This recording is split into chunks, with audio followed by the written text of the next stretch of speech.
예, 안녕하십니까. 호신했어요. 잠깐만요. 예.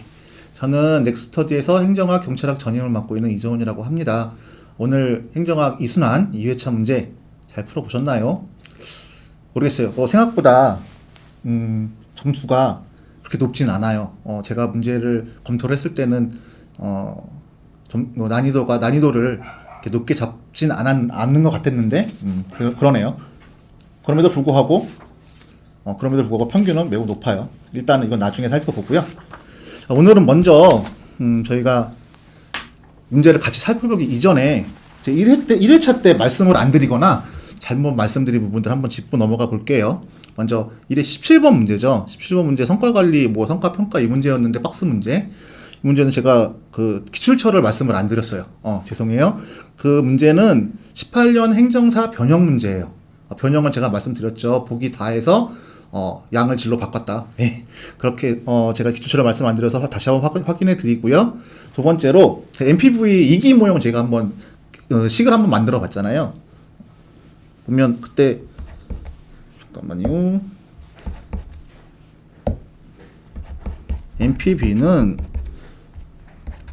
B0 마이너스 C0 플러스 1 플러스 R에 1승에 B1 마이너스 C, 제가 여기다 제로라고 걷더라고요. 1기의 비용을 빼야겠죠. 오케이? 요거를 교정해 드리고요. 근데 어떤 분들이 그거 물어보시더라고요. 왜 여기는 1 플러스 R이 안 들어가요? 들어가야 돼요, 원래. 여기 영승이잖아요, 연기니까. 현재니까, 영승이잖아요. 근데 1 플러스 R의 영승은 1이다. 따라서 얘를 안 적었습니다. 되셨죠? 그리고, 지우는 거 소리가 좀 안 좋다고 말씀하셔서 거스린다고 말씀하셔서 좀 바꿔보려고 했는데 마우스로 잘 안 돼요. 일단은 페이지 넘기는 건 마우스로 한번 해보고 지우는 거는 죄송하지만 제가 좀 익숙해질 때까지 펜으로 지울게요. 좀 양해 부탁드릴게요. 그리고 세 번째 1회차 해설에서 오타가 하나 있었어요. 29번 해설에서 선지 4번 뒤에 X가 붙어야 되는데 O가 붙어서 해설제가 나갔어요. 물론 본원에서 시험 보신 분들한테는 제가 수기로 이렇게 고쳐서 내보내 드렸는데 홈스터디 분들은 지난주 목요일날 문제지랑 해설이 발송이 되잖아요. 그래서 고쳐지지 않은 해설지를 받아보셨을 것 같은데 홈스터디 분들은 저희 넥스터디 카페에 보면 홈스터디 자료실이라고 따로 있어요. 거기 들어가셔서 수정사항 한번 확인해 주셨으면 좋겠습니다. 네 번째는 제가 이제 저번 회차 저희 문제를 같이 살펴보고 마무리 인사드리면서 저 내일 뵙자고 말씀드렸잖아요. 네. 우리는 월화목금 시험 보죠. 예, 화요일날 다음날 수요일날 쉬는 날이었는데 혹시 그것 때문에 혼동이 있으셨다면 정말 죄송하다는 말씀 드리겠습니다. 예, 이렇게 1회차 때 제가 좀 미흡했던 부분들 말씀드렸고요. 자, 그럼 오늘 문제를 살펴보기 전에 오늘의 대략적인 점수 분포를 한번 확인해 볼게요. 일단 오늘의 평균은 88.45점입니다. 지난 1회차보다는 조금 떨어졌어요. 그리고 100점이 없어요. 정답률을 한번 보니까 이번 문제에서 많이들 100점 맞는데 장애를 이번 문제가 많은 분들 100점 맞는데 장애가 되었던 것 같아요. 우리 한번 이후에 바로 한번 이번 문제 살펴보면서 왜 그랬는지 검토해보고 이후에는 그런 함정이라든가 이런 것들 한번 잘 헤쳐나갈 수 있도록 그렇게 한번 해봅시다. 그러면 최고 점수가 97.5겠죠. 97.5는 홈스터디 2분 포함해서 6분이 97.5점이세요. 그리고 상위 30%는 92.5예요. 역시 점수 분포를 보면 아예 어렵다는 문제는 아니죠. 그렇죠? 그리고 92.5가 지난 회차랑 비슷하게 한 39.39%니까 40%까지 내려가요. 됐죠?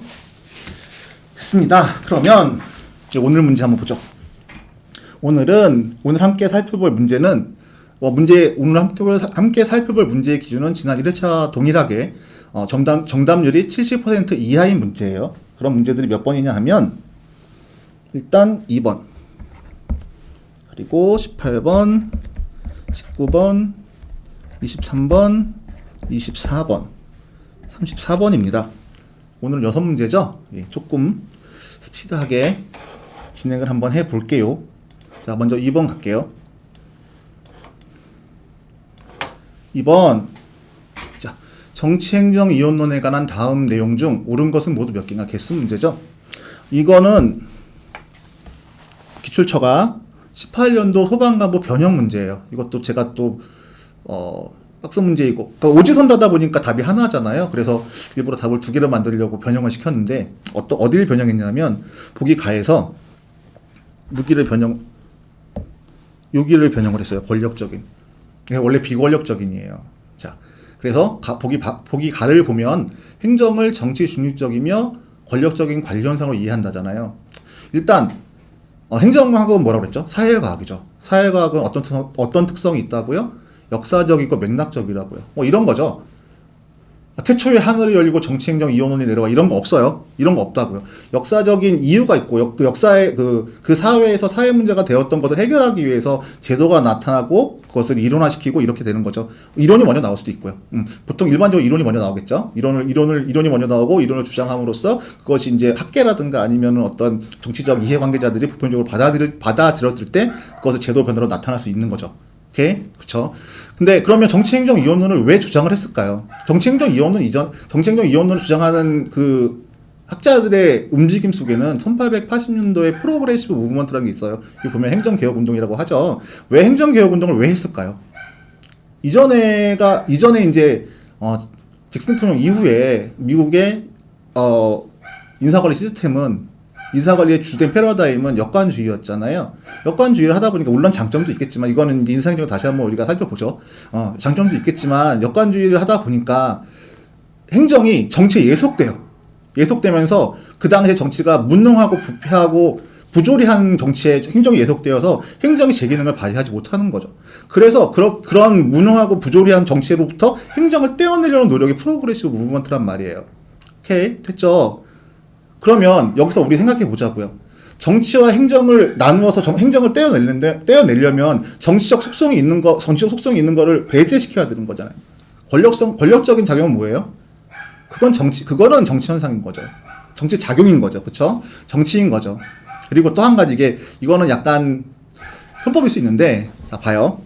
권력적인이 수직하는 게 뭐예요? 관리현상이에요. 관리현상이 정치행정 이원론인데, 정치와 행정, 관리적 측면에서 행정, 관리 현상이 권력적일 수 있을까요? 그렇지 않겠죠. 그래서 얘는 틀린 부위가 되는 거예요. 오늘도 수석이와 합격이가 열심히 짓고 있습니다. 참고로 홈스터디 하는 분들 모르시겠지만 저희 옥상에 강아지 2마리를 키우고 있어요. 저는 이제 옥상 옆에 있는 옥탑방에서 지금 녹화를 하고 있는 거고, 강아지 2마리의 이름은 합격이와 수석입니다. 매우 학원스러운 이름이죠. 유기견인데, 원장님께서 분양받으셔서 잘 크고 있습니다. 지금 그 친구들이 조금 짖더라도 우리 한번 양해 부탁드리고 이해하면서 한번 들어보자고요. 자, 다시. 그래서 일단은 발문에서 내용 중 옳은 것은이에요. 그리고 가번은 틀렸다고 말씀드렸어요. 그리고 보기 나. 미국의 펜들턴법과 맥을 같이 한다. 펜들턴법 1883년에 실적제를 제도화한 게 펜들턴법이라고 할 수 있죠. 아까 말씀드렸죠. 역관제의 폐해로부터 행정을 역관제에 따라서 정치에 예속되어 있는 행정을 분리하고 싶은 게 그게 정치행정 이원론이었잖아요. 그러니까 맥을 같이 하겠죠. 오케이. 됐죠. 과학적 관리법에 기반한 행태주의적 관점을 견지한다. 일단 과학적 관리법도 정치행정 이원론이에요. 행태주의도 새 정치행정 이원론이라고 해요. 근데 과학적 관리법은 왜 정치행정 이원론인가요? 계속 설명했잖아요. 정치에서 행정을 떼어내기 위해서 정치행정 이원론을 주장했다고. 그럼 행태주의는 왜 정치행정 이원론일까요? 행태주의에서 연구 대상으로 삼고 있는 행태는 뭐예요? 행정은 뭐예요? 행정을 연구하는 거니까. 행정은 뭐예요? 집단적 협동적 의사결정 혹은 집단적 협동적 의사결정 과정을 행정이라고 얘기하잖아요. 근데 집단적 협동적 의사결정이 공행정과 사행정이 다른가요? 그렇지 않단 말이에요. 또 한 가지 행태주의 같은 경우에는 가치와 사실을 분리하잖아요. 근데 정치는 당연히 가치 함축적이고 가치 지향적일 수밖에 없는 거잖아요. 그래서 정치행정 이원론이라고요. 정치행정 이원론이라고 부르는 원인이 달라요. 이유가 다르다고. 오케이? 근데 과학적 관리법과 행태주의가 똑같이 일관성이 견지된다는 것도 말이 안 되죠. 그리고 하버트 알렉산더 사이먼이 노벨 경제학상을 받은 책이 행태론, Behavior 어드미니스트레이티브, 항상 이 발음이 잘 안 돼요. 어드미니스트레이티브 비헤이비어이거든요. 근데 그 책을 보면 그 책이 한 300페이지 정도 되는데 절반 정도가 그 행정관리론의 원리주의를 비판하고 있어요. 그거는 프린시플이 아니라 프로버브라고요. 격언 속담밖에 안 된다고. 오케이? 됐어요. 넘어가요. 그러면 보기라. 행정의 능률성을 확보하기 위한 행정개혁운동을 광범위하게 전개했다. 말씀드렸죠, 앞에서. 1880년대부터 진행이 됐고, 한 1920년대, 이제 30년 넘어가면서 경제대공황이 오면서, 1920년대까지 행정개혁 운동이 진행되었다고 하시는 분들도 계시고, 여튼, 시작은 1870년대 혹은 1880년대를 보세요. 일반적으로는 1880년대를 보십니다. 그래서 결과물이 뭐예요? 1883년에 펜들턴법, 1887년에 더 스터디 오브 어드미니스트레이션, 우드로 윌슨이죠. 이렇게 보시면 되겠어요. 오케이. 그리고 행정학이 독립된 학문 분야로 등장하게 됐다. 정책에 떼어내서 분과 학문을 만들어서 우리는 너네들이 결정하면 집행할게. 집행을 효율적으로 할 거야. 효율적으로 하려면 어떻게 해야 돼? 뭐 이런 것들을 연구한 거죠. 오케이. 된 거죠. 그러면 정답은 옳은 것이니까 3개가 되겠죠. 근데 많은 분들이 4개로 선택하셨어요. 아마도 가를 옳게 보셨을 거예요. 모르겠어요. 이거를 제가 비권력적인 걸 권력적으로 바꿨는데 일단 관련상의 속성상 권력적이기 어렵다는 거 한번 생각해 주시고요. 그리고 정치행정이론이 왜 나왔는지 한번 고민해 보신다면 이후에는 이런 말장난 갖고 틀리지 않으실 수 있을 거라고 생각합니다. 오케이, 됐죠? 넘어가요.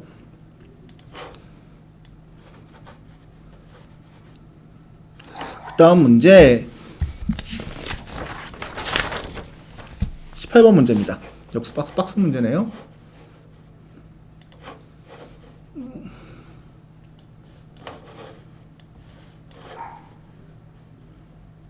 아직 마우스가 좀 익숙하지가 않네요.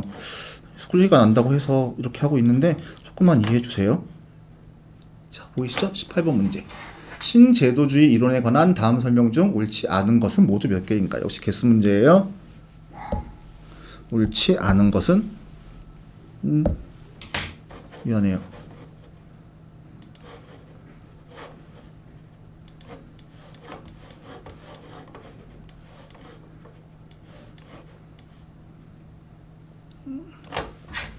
시간 없는데 막 이렇게 소비하면 안 되는데. 그쵸? 옳지 않은 것은 빨리 한번 가보죠. 보기 가예요. 신제도주의는 이론적 배경을 달리하는 역사적 제도주의, 합리적 선택이론, 사회학적 제도주의 등으로 구별된다. 예, 그렇죠. 구제도주의와 구별되는 제도 연구는 제도 연구의 시작은 마치와 올슨의 제도 연구라고 볼 수 있어요. 마치와 올슨은 제도를 개인의 행동에 영향을 미치는 구조적 제약 요건을 다 제도로 봤단 말이죠. 거기에 기반해서 여러 가지 제도 연구들이 있었어요. 근데 그걸 이제 뭐 나는 역사적 제도주의를 연구하는 사람이야. 나는 합리적 선택 이론을 연구하는 사람이야. 나는 사회학적 제도주의를 연구하는 사람 이런 식으로 연구하지 않으시잖아요. 근데 그러한 것들을 이제 다양한 제도 연구들이 있었는데 그걸 피터 홀이라는 분이 그걸 유형화시켜서 역사적 제도주의, 합리적 선택 이론 혹은 합리적 선택 신제도주의, 합리적 선택 제도주의, 그다음에 사회학적 제도주의를 구별을 했어요. 오케이? 맞아요. 그 다음에 제도주의는 기존의 행태주의가 시대별 정책적 차이나 다양성을 설명하지 못하는 한계를 가지고 있다는 점에 주목한다. 이건 역사적 신제도에서 이렇게 얘기하잖아요. 그죠? 그러니까 행태론 같은 경우에는 이렇게 얘기하죠. 그러니까 행태론은 뭐예요? 일반 법칙성을 추구를 해요. 과학성을 그러니까 인간의 행태를 과학적으로 인과관계 속에서 설명을 하고 그것이 일반 법칙이 되어서 모든 경우에 적용되는 것을 추구를 하잖아요. 근데 사실 사회현상은 그렇지 않고요. 그것을 비판한 게 역사적 제도주의가 되겠죠. 경로 우전성 이런 것으로. 자, 여러분 느끼셨나요? 제가 뭐 또 실수했어요. 뭐냐 하면 기출처 말씀 안 드렸어요. 죄송합니다. 18번 문제는 14년 국가직 7급이랑 19는 행정사 문제를 제가 섞어서 문제를 만들어 봤습니다. 됐죠? 그 다음에 보기 답은 볼게요. 구제도주의와 신제도주의의 공통점은 제도의 개념을 동태적으로 건드려 파악하면서 국가 간 차이에 대한 설명을 시도하는 것이다. 이거는 신제도주의에 대한 설명이죠. 그리고 구제도주의와의 차이점이에요. 구제도주의는 제도라는 것은 역동성을 본 것이 아니라 그 어떤 제도가 있을 때 어떠한 행태가 어떠한 어떠한 산출이 나타난다. 그냥 이걸로 그냥 기술에서 디스크립션 한 거예요. 기술한 거라고. 근데 신제도주의는 제도와 인간 간의 관계를 인과관계 속에서 익스플러네이션 설명하려고 한단 말이죠. 이거는 신제도주의에 대한 설명이고 구제도주의와 가장 큰 차이점이라고 할 수 있습니다. 오케이? 됐죠? 맞죠? 와, 이거 잘못했네요. 맞고 역사 신제도주의에서 이런 논의를 한다는 얘기겠죠. 그 다음에 보기 신제도주의는 사람의 행위에 대한 연구에서 제도를 중요시하죠. 이건 구제도주의와 공통점이라고 할 수 있겠죠. 근데 다르게 볼 수 있는 게 제도 연구를 하는데, 그러니까 사람의 행동과 제도의 인과관계를 보는 것이 구제도주의는 인과관계를 보는 것이 아니라 단순히 어떠한 제도가 있을 때 그것이 사람의 행동이나 어떠한 정책 산출이나 이런 것 아니면 이런 것들에 어떻게 영향을 미치는지만 기술하는 디스크립션하는 그런 연구를 했다는 거죠. 따라서 제도를 중요시하는데 약간 관점이 다르다. 오케이? 됐죠? 맞죠? 그다음에 신제도주의에서 정책 또는 환경을 내생변수가 아닌 외생변수로 다룬다. 아마 여기서 많이 틀리신 것 같은데 내생변수와 외생변수를 잘 구별을 아직 덜 되시는 분들이 있으신 것 같아요. 내생변수는 뭐냐 하면 어떤 모형이 있어요. 어떤 모형이 있는데 그 모형에서 내가 그러니까 변화할 수 있는 거예요. 가령 이런 거죠. 행태주의에서 했던 그 모형을 한번 볼게요. 그럼 국민들의 투표율의 변화가 어떠한 정책 산출을 갖고 올 수 있는가라는 연구를 했다고 쳐요. 그러면 그 투표율의 변화라는 거는 그 모형 안에서 얘가 독립변수로 작용을 하잖아요. 그죠? 그걸 내생변수라고 해요. 그 모형 안에서 어떠한 결과값에 영향을 줄 수 있는 변수. 그럼 외생변수는 뭐예요? 쉽게 얘기하면 투표율의 변화는 그들이 얘기하는 투표율 변화는 투표 참여율이잖아요. 근데 그들은 그 투표 참여율을 그냥 자기가 의지를 갖고 투표를 참여하는 행위로 보는 거죠. 근데 비가 올 수도 있고 눈이 올 수도 있고 이런 거 있잖아요. 그건 내가 통제할 수 없는 부분이잖아요. 그런 게 외생변수라고 얘기하는 거예요. 근데 이전의 구제도주의는 정책 또는 정책 환경 같은 경우를 외생변수화 시켰어요. 이거는 뭐 어떤 제도가 있을 때 어떤 산출이 나오면 이 바깥의 것들은 그냥 정책이나 정책 환경 같은 경우에 그냥 이거는 내가 주어진 것으로 보고 제약 조건으로 보고 그리고 연구를 했단 말이죠. 근데 신제도주의에서 이런 것들을 내생변수로 끌어들여서 이런 것들의 변화가 사람들에게 어떠한 인간들의 행동에 어떤 변화를 주는지를 살펴봤다는 거죠. 좀 더 과학성이 제고됐다고 볼 수 있어요. 오케이? 알았죠? 그러면 답은 2번이에요. 정답을 고르신 분들이 65%고요. 매력적인 오답이 1번이랑 3번이에요. 1번은 15%, 3번은 20%예요. 그래서 아마도 만약에 1번을 고르신 분들은 보기 마에서 헷갈려서 내생변수랑 외생변수를 약간 구별이 좀 덜 되셔서 그러시지 않을까 싶고요. 그 다음에 옳지 않은 걸 3개로 보신 분들은 이거는 잘 모르겠어요.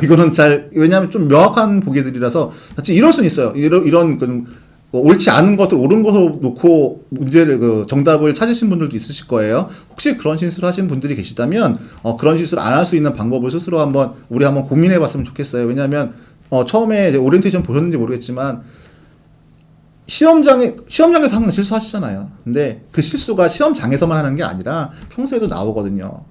그러니까 우리가 모의고사 보는 이유 중에 하나가 그러한 내가 하는 실수를 미리 잡아서 시험장에서 실수하지 않기 위한 목적도 있거든요. 그러니까 혹시 그렇게 옳은 것과 옳지 않은 것을 헷갈려서 잘못 답을 표기하신 분들은 그걸 고칠 수 있는 방법들 저는 이렇게 하고 있어요.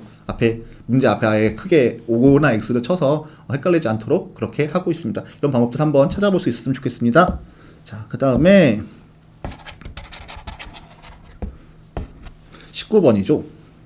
19번 가볼게요.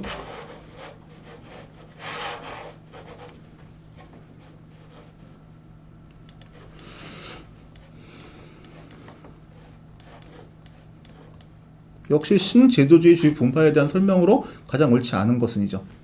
얘 정답률은 70%예요. 그러니까 대부분의 분들이 잘 찾아주셨고, 얘가 매력적인 오답은 1번입니다. 20%의 분들이 1번을 선택해 주셨어요. 그럼 1번에 왜 1번을 선택하셨는지 한번 우리 같이 한번 생각해 보아요. 이게 뭐 1번 선지 볼게요. 합리적 선택 제도주의는 개인이 합리적이며 선호는 제도와 밀접하게 연관되어 변화하는 것으로 가정한다. 자, 다시 한번. 합리적 선택 제도주의는 개인이 합리적이며 선호는 제도와 밀접하게 연관되어 변화하는 것으로 가정한대요. 이게 뭐예요? 이런 제도가 변화할 수 있어. 그건 뭐예요? 제도가 내생적이라는 거죠. 제도가 내생성을 갖고 있다는 거죠. 내가 바꿀 수 있다고. 내생적이라고. 근데 합리적 선택 신제도주의에서는 뭐 어떻게 얘기해요? 제도는 외생적이 주어지는 거라고 얘기하잖아요.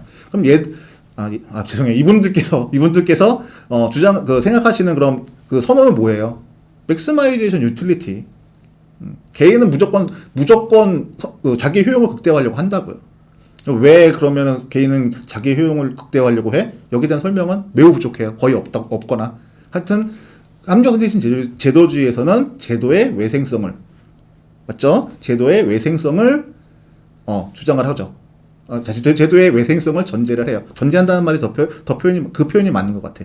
제도의 외생성을 전제를 해요. 따라서 얘 틀리죠. 2번 사회학적 제도주의는 제도의 변화 과정을 설명할 때 경로우전성을 강조하며 제도의 운영 및 발전과 관련하여 권력의 비대지성에 초점을 맞춘다. 이건 오해에 대한 설명이죠. 역사적 신제도주의에 대한 설명이죠. 역사적 신제도주의에 대한 정확한 설명입니다. 그쵸? 3번 역사적 제도주의는 중범위적 제도 변수가 개별 행위자의 행동과 정치적 결과를 어떻게 연계시키는지에 대해서 초점을 맞춘다. 맞죠? 여기서 중범위적 제도 변수가 뭘까요? 뭐 여러 가지가 있어요. 뭐 정당 체계라든가 아니면 정치 체제 아니면 뭐가 또 다른 것들이 뭐가 있을까요? 노동조합의 구조. 그럼 노동조합의 구조가 있으면 뭐 자본가 집단의 구조 이런 것들이 있겠죠. 이런 것들을 그러니까 앞에 2번 선지랑 같이 한번 설명을 해볼게요. 이들이 이게 제도는 역사적으로 이제 형성되어져 온 거잖아요. 패스트 디펜던시 경로 오존성을 갖잖아요. 패스트 디펜던시를 갖잖아요. 그죠? 그러한 제도들이 형성되어 오다 보니까 권력적 불평등성이 나타날 수밖에 없다고 이들은 생각을 해요. 이런 것들이 어떻게 이런 제도들의 특성이 어떻게 인간의 행동에 영향을 미치는지 이런 것을 연구하는 거죠. 오케이? 이해되셨나요? 그럼 넘어가요. 4번 사회학적 제도주의는 사회적 딜레마를 해결하기 위해 사람들이 스스로 만드는 게임의 규칙을 제대로 보다. 얘는 뭐죠? 합리적 선택신 제도주의죠. 그죠? 게임의 규칙, 룰, 혹은 계약. 그래요. 그래서 답은 3번입니다. 요거는 좀 아마도 선호의 내생성과 외생성에 대해서 조금 헷갈리시는 부분이 있을 거예요. 자, 선호의 내생성과 외생성, 그리고 그 다음에 내생변수, 외생변수, 이건 다른 개념인 건 아시겠죠? 그래요. 구분하셔서 보셔야 돼요. 시간이 애매한데 그래도 그냥 넘어갈게요. 왜냐하면 제가 요번에 그 신제도주의에 대해서 지금까지 우리가 지금 공부하고 있는 것들은 90년대 말 2000년대 초에 신제도주의 연구를 갖고 이제 문제들이 나오고 있는데 그 이후의 연구에 대해서 조금 잠깐 간단하게만 설명드릴게요. 왜냐하면 요번에 이 신제도주의나 제도 연구에 대해서 행정학계에서 권위자이신 분이 연대 하연섭 교수님이세요. 근데 하연섭 교수님께서 2020년도에 한국행정학회 학술상을 받으셨어요. 근데 그래서 제가 바로 찾아봤죠. 경찰대 그 행정학과 교수님들 프로필을 봤는데 연대 분이 계세요. 그래서 혹시나 같이 기출은 안 됐으나 신제도주의에 대해서 뭐 문제를 내고 싶은 생각이 드실 수 있을 것 같아서 최근에 연구한 3가지 정도만, 최근에 연구 경향 3가지 정도만 아주 간단하게 한번 설명을 해볼게요. 첫째, 신제도주의가 이제 피톨은 뭐 합리적 선택 신제도주의, 역사적 제도주의, 사회학 제도주의 이렇게 나눠 놨잖아요. 근데 각각의 특징이 있고 한계들이 있잖아요. 그러다 보니까 그 한계에 대한 비판들이 들어오겠죠. 그래서 최근에는 이 각각의 이론들, 특히 합리적 선택 신제도주의와 사회학적 신제도주의, 이 양자 간에 수렴되는 현상이 있어요.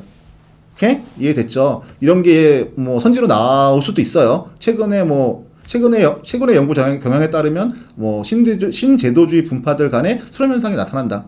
그 맞는 선지로 보시면 될 것 같아요. 아직 기출 안 됐어요. 그러니까는 너무 부담 갖지 말고 들어요. 오케이. 그리고 두 번째, 그 사회학적 신제도주의에서 하현섭 교수님이 강조하시는 부분이 뭐냐 하면, 사회학적 신제도주의에서 제도의 범위가 넓죠. 그러니까 공식적, 비공식적 규범도 물론 제도이고, 인간 행위에 대한 의미를 부여하는 인식이나 인지 같은 거, 상징 같은 거, 이런 것도 다 제도로 보잖아요. 그 넓잖아요. 근데 어떻게 보면 사회학적 신제도주의에서 제도가 오히려 더 좁을 수도 있어요. 왜냐하면 사회학적 신제도주의에서 제도는 사람들이 take for granted, 당연하게 받아들이는 거, 그게 제도란 말이에요. 무슨 말인지 이해가 됐나요? 만약 이런 거예요. 우리 문화권에서, 문화 역시 제도니까 우리 문화권에서 어른들한테 존댓말을 쓰죠. 근데 이거는 왜 제도야? 이거는 왜 제도예요? 처음에 제가 마치 올슨 얘기했었죠. 마치와 올슨이 제도에 대해서 구제도주와 비교되는 제도 연구를 거의 처음 시작하신 분들이라고 얘기했는데, 그분들이 제도를 어떻게 봐요? 인간 행동에 영향을 미치는 구조적 제약 조건. 그쵸? 어떤 친구도 그럴 수 있어요. 내가 왜 존댓말 해야 되는데? 그냥 반말해도 되잖아. 근데 그 친구도 존댓말 해요. 왜? 그러한 문화나 그런 것들이 나의 선택에 제약을 주기 때문인 거죠. 그쵸? 그래서 그걸 제대로 보는데, 문제는 take for granted라고, 누구나 다 당연하게 인식하는 것들이 제도가 된다고요. 이해됐나요? 그렇기 때문에 하현숙 교수님이 어떻게 말씀하시냐면, 사회학적 신제도주의에서 제도는 가장 넓을 수도 있고 또는 가장 좁을 수도 있다고 말씀하세요. 그러니까 만약에 선지로 나오게 되면 사회학적 신제도주의에서 제도는 넓을 수도 있으나 좁을 수도 있다. 뭐 이런 식의 선지가 구성될 수도 있겠죠. 예, 이것도 기출 안 된 거니까 한번 그냥 이럴 수도 있다. 한번 생각해 보면 되겠고, 세 번째, 이제 사회학적 신제도주의에서 우리가 보통 뭐 문제에서도 봤지만 배태성, 인베디드먼트, 인베디드니스, 그 다음에 이소모피즘, 동형화, 이런 것들을 중심 개념으로 봤잖아요. 근데 거기서 하나만 더, 개념을 갖고 갔으면 좋겠는 게 디커플링이라는 게 있어요. 디커플링이 우리나라 말로 분리행위라고, 번역이 되는데, 어떤 거냐면 이런 거죠. 사회학적 신제도의 동형화가 왜 일어날까요? 효율성을 제고하거나, 조직의 속가성을 제고하거나, 조직의 목적을 달성하기 위해서, 제도의 동형화가 일어나는 게 아니잖아요. 그죠? 왜 일어나요? 조직의 정당성을 확보하거나, 조직의 생존을 위해서. 그러니까 이런 거죠. 어떤 대학에서, 미국 유수의 대학의, 어느 학교인지는 각자 이제 가치가 다를 테니까, 여튼, 미국 유수의 대학의 커리큘럼을 갖고 들어왔어요. 이게 동형화 된 거죠. 동형화 된 거예요. 근데 그게 들어왔는데 우리나라는 그러한 커리큘럼에 적용을 받을 수 있는 학생들이 적어요. 근데 왜 갖고 들어왔어? 얘들의 정당성을 확보하기 위해서, 이게 인정받기 위해서 갖고 들어온 거잖아요. 아니면 지금 대학이 점점 지방대 같은 경우에는 이제 신입생들이 안 들어오고 있으니까 우리는 미국의 유수의 대학의 커리큘럼 갖고 들어온 그런 학교야. 그러니까 들어와. 이렇게 얘기할 수 있는 거죠. 생존을 위해서. 그쵸? 갖고 들어온 거죠. 근데 사실 얘가 제대로 운영되겠냐고요. 그 대학 내에서. 그래서 제도와 그 운영이 분리되는 현상을 디커플링이라고 얘기해요. 오케이? 이해됐죠? 아주 간단하게 설명한 건데, 여기에 다양한 이론적인 논의들이 있어요. 근데 그것까지 우리는 알 필요 없을 것 같고, 요 세 가지만 일단 생각해봅시다. 다시 한번 정리할게요. 사회학적 신제도주의 최근 연구. 첫 번째, 각각의 제도주의 분파들이 수렴되는 현상이 있다. 두 번째, 사회학적 신제도주의에서 제도의 개념은 가장 넓을 수도 있으나 가장 넓을 수도 있으나 좁을 수도 있다. 세 번째, 디커플링, 분리행위라고 하는 디커플링 역시도 사회학적 신제도주의의 중요한 개념이다. 오케이? 분리행위는 어떤 정당성이나 생존을 위해서 제도를 갖고 들어왔는데, 얘가 갖고 들어온 제도랑 운영이 달라지는 현상을 얘기한다. 여기까지만 한번 하죠. 바쁜데 미안해요. 근데 요거는 조금 가져갔으면 좋겠어요. 한번 가져갔으면 좋겠다는 생각이 들었습니다. 그리고 그 다음에 볼게요. 23번입니다.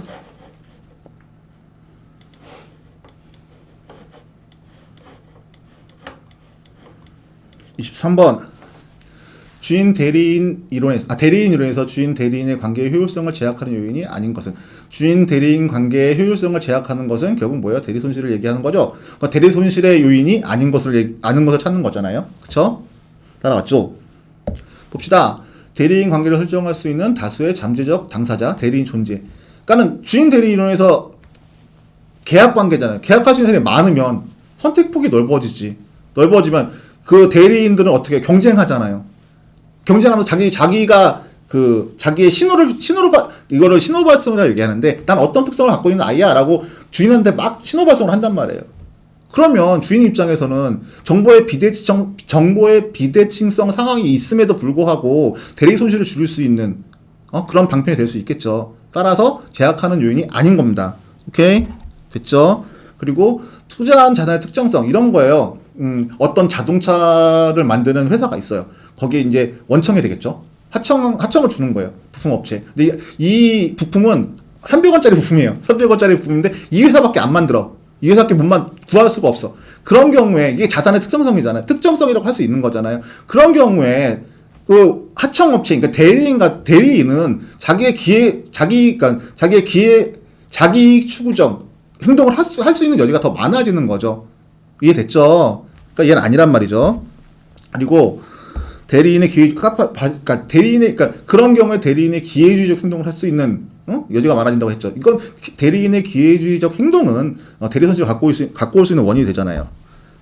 네 번째, 인간의 인지적 한계와 정보 부족 등으로 인한 합리성 제한. 불확실성이 있는데 정보의 비대칭성이 있는데 거기다가 주인이 시간도 부족하고 정보도 부족하고 이러면 더욱더 대리 손실이 일어날 가능성이, 잘못된 선택을 할 가능성이 많아지겠죠. 오케이? 그래서 답은 1번이고요. 23번은 그래도 70% 분들이 잘 찾아주셨고요. 23번의 기출처는 20년 지방제 7급을 변형했어요. 오케이? 이해되셨죠? 그 다음 문제 24번 문제죠.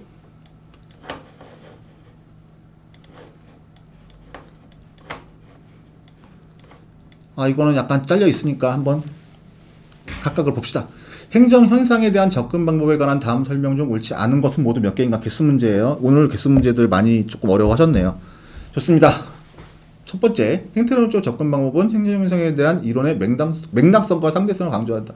맥락성과 상대성을 강조하게 되면 이거는 상대적으로 역사적 신제도주의라든가 아니면 특히 역사적 신제도주의 중에서도 역사적 신제도주의에서 이런 연구 접근 방식을 많이 쓰는 거죠. 행태론 접근 방법은 그냥 인과관계 속에서 일반 이론을 찾으려는, 일반 이론을 발견하려는 그런 노력들이라고 할 수 있어요. 틀리죠? 두 번째, 체제론적 접근 방법은 현상의 전체성보다는 구성 부분 사이의 일방적 선형적 인과관계를 강조한다. 이건 역시 또 체제론은 뭐예요? 전체 그러니까는 인풋, 컨버전, 아웃풋, 피드백이라는 어떤 체제 시스템의 전체적인 운영을 바라보는 것, 그죠? 상경과의 상호작용을 강조하는 것, 이런 것이 체제론이잖아요. 그쵸? 이해됐나요? 틀려요. 사회학적 신제도주의는 제도가 국가나 조직의 규결을 넘어 유사한 형태로 수렴된다고 본다. 이소모피즘? 오케이. 전통적인 법적, 제도적 접근 방법은 제도가 일단 형성되면 이건 일정한 경로를 유지하기 때문에 환경 변화에 적응하지 못한다는 점을 강조한다. 경로우전이잖아요. 여기 다 기억. 역사의 신제도주의. 합리적 선택 신제도주의에서는 제도와 인간을 상호 간의 독립 변수이자 종속 변수로 바라본다. 독립 변수, 종속 변수는 무슨 말인지 알죠? 그러니까 인간이 제도를 만드는 거잖아요. 인간은 독립 변수인 거지. 제도가 인간의 행동에 제약을 가하잖아요. 그럼 제도가 독립 변수인 거지. 그럼 각각의 상대방의 내가 독립 변수가 되기도 하고 역으로 보면 내가 종속 변수가 되기도 하는 거예요. 이해됐나요? 그래요. 그래서 합리적 선택신 제도주의에서는 제도와 인간을 상호 간의 독립 변수이자 종속 변수로 바라보는 겁니다. 오케이? 되셨죠? 그러면 답은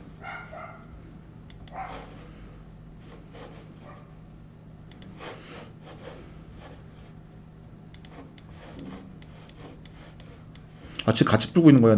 제가 지금 따로 물론 사진에서 준비하지만 같이 풀고 있는 거라서 옳지 않은 것이니까 3개가 되겠죠? 3번입니다.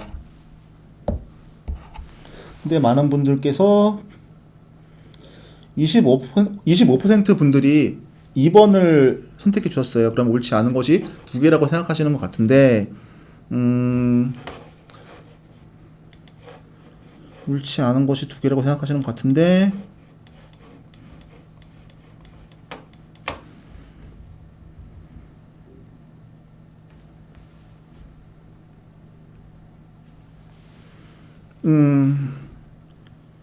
이 부분은 모르겠어요. 어디서 걸리셨을까요? 일단 첫 번째 생각할 수 있는 게 그렇죠. 옳은 것도 옳지 않은 것도 잘못 파악하셨을 수 있을 것 같고, 그리고 라정도 전통적인 법적 제도적 접근 방법이, 그러니까 환경변에 정하지 못한 점, 이게 맞다고 생각할 수 있는 거죠. 근데 여기서 보시면 알겠지만 경로를 유지하기 때문에 경로 운전성을 대놓고 얘기하고 있어요. 오케이? 됐죠?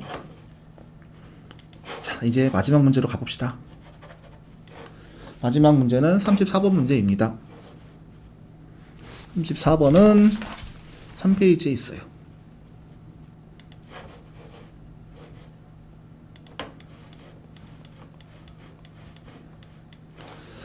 자, 잘 안 보이네요. 오케이, 됐죠? 좋습니다. 행정개혁, 행정혁신의 관점에 관한 다음 설명 중 옳지 않은 것은 모두 몇 개인가? 또 박스 문제죠. 예. 박스 문제로 오늘 어렵게 생각하신 것 같아요. 일단 행정개혁, 행정혁신 관점, 이것도 총론에서 나올 수 있는, 그러니까 행정개혁, 행정혁신을 하기 위해서는 이론이 아까 말씀드렸지만 일반적으로 이론이 먼저 나오죠. 그것이 논의되고 운이되어지다가 어떠한 행정개혁을 하거나 아니면 어떠한 정책을 만드는 사람들이 보편적으로 받아들여지고, 그런 사람들에게 보편적으로 받아들여지고, 혹은 어떤 정책을 만드는 사람이 그것을 선택을 하여 그것을 이론적 배경으로 해서 행정개혁을 이루어 나가도록 이렇게 하는 거죠. 이해되시죠? 그래서 이것도 역시 행정 이론에 관한 문제이고요. 첫 번째 보기 가부터 갈게요. 시민공공 관련 NPM은 사회적 자본에 기초한 시민의 집단적 역량과 참여를 강조한다. 얘는 뉴거버넌스, 우리가 흔히 뉴거버넌스라고 얘기하는 네트워크 거버넌스에 대한 얘기죠. 예, 그래서 틀리는데, 이런 질문을 받았어요. 아니, 신공공 관련해서도 어차피 민간이나 아니면 뭐 NGO나 이런 데서 공공재화 서비스를 생산하니까 시민이 참여하지 않나요? 미안해요. 않나요? 이렇게 물어보시는 분이 계셨어요. 그래요. 그것도 맞죠. 근데 신공공 관련해서는 시민이 참여하게 되는 원인이, 계기가 그들이 시민의 참여를 의도해서 그런 게 아니라, 그들은 공공재화 서비스의 생산을 경쟁체제를 갖고 감으로써 행정의 효율성을 제고하기 위해서 노력하잖아요. 그렇게 하다 보니까 참여하게 된 거예요. 그들이 의도해서 참여하는 게 아니라고. 오케이? 무슨 말인지 이해되셨죠? 그래서 보기 가는 뉴거버넌스에 대한 설명입니다. 보기 나갈게요. 뉴거버넌스 참여 주체인 시민사회는 상호 의존적 종속관계에 기초한 자율적 교환의 교환을 특징으로 한다. 이것도 틀려요. 상호 의존적 종속관계에 기초한 자율적 교환. 이거는 시장에서의 시장 메커니즘이에요. 우리 오타키가는 이거를 뭐라고 그러죠? 물물교환. 미안해요. 물물교환 사회를 생각해 봅시다. 어차피 나는 한 가지 물건밖에 없고 다른 사람이 내가 필요한 물건이 있어요. 상호 의존 쪽이죠. 이들이 서로 만나서 나는 이게 필요하고 나는 이게 필요하고 너는 무엇을 갖고 있으니 우리 교환합시다. 자율적 교환 관계잖아요. 이건 시장의 메커니즘이라고. 뉴거버넌스가 아니라. 되셨죠? 자, 다 보기 다루고 갑시다. 신공공관리론은 행정관리 이념으로 효율성을 강조한다. 맞아요. 이거는 당연히 맞는 거고. 보기 나로 갑시다. 뉴거버넌스 이론은 정부 실패가 아닌 시장 실패를 바로잡기 위한 처방으로 간주된다. 이것도 조금 헷갈릴 수 있는데, 일단은 NPM은 뭐예요? 정부 실패를 배경으로 하죠. 정부 실패를 극복하기 위한 어떤 행정개혁 수단이라고 할 수 있겠죠. 근데 뉴거버넌스는 일반적으로 어떻게 얘기하냐면 정부 실패와 시장 실패를 공히 교정하기 위한 노력이라고 얘기한단 말이에요. 단순히 정부 실패를 교정하기 위한 노력도 아니고, 단순히 시장 실패를 교정하기 위한 노력도 아니고, 정부 실패와 시장 실패를 공히 교정하기 위해서 정부, 시장, 시민사회가 함께 공공재화 서비스를 제공하고 정책 과정을 함께 끌어감으로써 그것들을 사회 문제를 해결하기 위한 노력이란 말이에요. 이해되셨죠? 오케이? 무슨 말인지 이해됐죠? 좋아요. 그럼 넘어가요. 그래서 틀려요. 정부 실패가 아닌이 아니라 정부 실패와 시장 실패를 공히 교정하기 위한 노력입니다. 자, 보기 막. 신공공관리론은 미안해요. 마음이 급해서 그래요. 신공공관리론은 현대사회의 난제 해결을 위해 행정부서들 또는 기관들 사이에 협력을 강조한다. 협력을 강조하나요? 경쟁하고 니들 서로 경쟁해. 경쟁했을 때 효율성이 달성될 거야. 이런 시정주의 논리잖아요. 틀리죠? 그래서 답은 1번입니다. 정답률을 죄송해요. 옳지 않은 것이죠. 이렇게 한다고. 이렇게 틀린다고. 제가 한번 보여드린 거예요. 미안해요. 한번 보여드린 거 이렇게 틀린다고. 옳지 않은 것이잖아요. 옳지 않은 것 4번입니다. 근데 이게 정답률이 55%고요. 그리고 매력적인 오답은 3번이에요. 그러면 하나 더 맞는 게 있다고 생각하시는 것 같은데 아마도 라번 보기 라에서 뉴거버넌스가 시장 실패를 바로잡기 위한 노력 이것도 맞잖아요. 그래서 아마 라가 맞다고 생각하시는 분들이 계신 것 같아요. 오케이 다 됐죠. 이렇게 오늘은 우리가 6문제를 살펴봤어요. 제가 중간에 좀 욕심을 내서 신제도주의의 세금 경향을 잠깐 설명을 드렸는데 다시 말씀드리지만 그거는 기출된 선지들은 아니에요. 대신에 그런 것들 알고 혹시 중간에라도 다른 우리 시험 보기 전에 시험 보기 전에 볼 게 뭐 있나요? 행정사 남았나요? 행정사 남았고 7급은 딱히 시험이 없는 것 같은데 여튼 그런 데서 기출이 된다면 아마도 우리 시험에서도 반영될 수 있는 문제이기도 하니까 한번 이런 것들이 있구나 한번 알아주셨으면 좋겠습니다. 예, 오늘도 생각보다 오버됐네요. 죄송합니다. 다음에는 꼭 30분에 맞추도록 한번 노력해 보겠습니다. 예, 그럼 지금까지 엑스터디 행정학 경찰학전임 이정훈이었습니다. 감사합니다.